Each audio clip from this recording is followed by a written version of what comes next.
So growing up, I didn't grow up feeling like I was the one that was going to be picked to be on the team. I always felt like I didn't measure up, and I had those real deep-seated rejection issues. I ended up getting involved in drugs, and I got real rebellious, and I was what I would call a chain smoker, but I just smoked dope all day long. I don't think I liked what I was doing, but I would have argued with you, because I was rebellious, about my right to do it and how much I loved it, but it was all a lie. I was miserable. Jack and I, we both worked same job, same boss, same hours, and so we spent a lot of time together. And when we let the people at work know we were going to get married, they were like, this is not going to last. This won't last for a year, because we were so violent.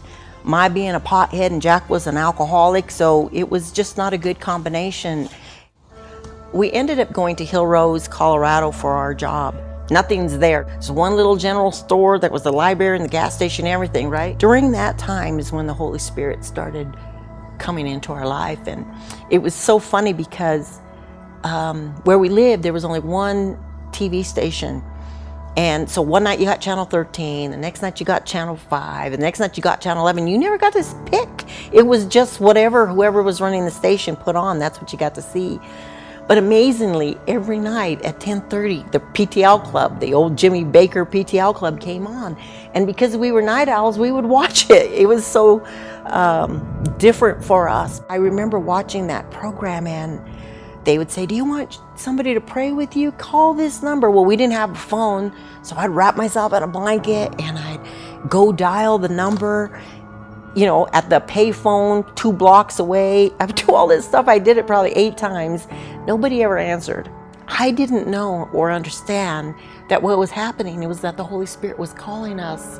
We just started studying our Bible. We'd get stoned and read the Bible. We didn't go to church.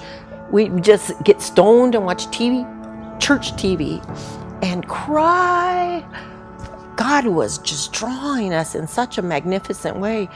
I cussed like a sailor. I was rebellious. I'd tell you where to go in a minute. And all of a sudden I was feeling conviction. I didn't know what conviction was. Let me know that, boy, you really shouldn't talk like that.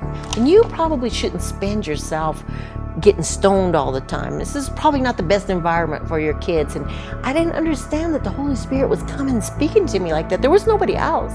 Because if somebody else would have, I probably would have argued with them. One day I realized that God, the God that put the stars in the sky, was the God that was speaking to me, was the one that was drawing me. It was that God that was having interaction with me. I remember just being so floored. I remember looking up to the sky and saying, what am I that you would even think about me?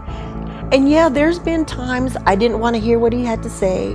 And there were times that I thought, well, you just don't want me to have any fun. But, I've learned over all this time that there's nothing God would ask of me that wasn't for my own good. If there is a friend out there that has my back, it's the Most High God. He has me covered, and He will protect me, and He will guide me. And we are not the same anymore. I mean, where we spent years fighting in our early years of marriage, we just now growl at each other now occasionally, and I think that's appropriate.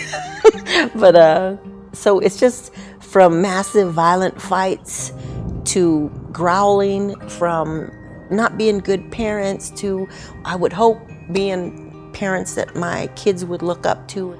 I just have to thank God that He looked down one day and said, hey, I got your name and I got your number, and I want to be your friend. And I would just like to say to you, He wants to be your friend too. God bless you.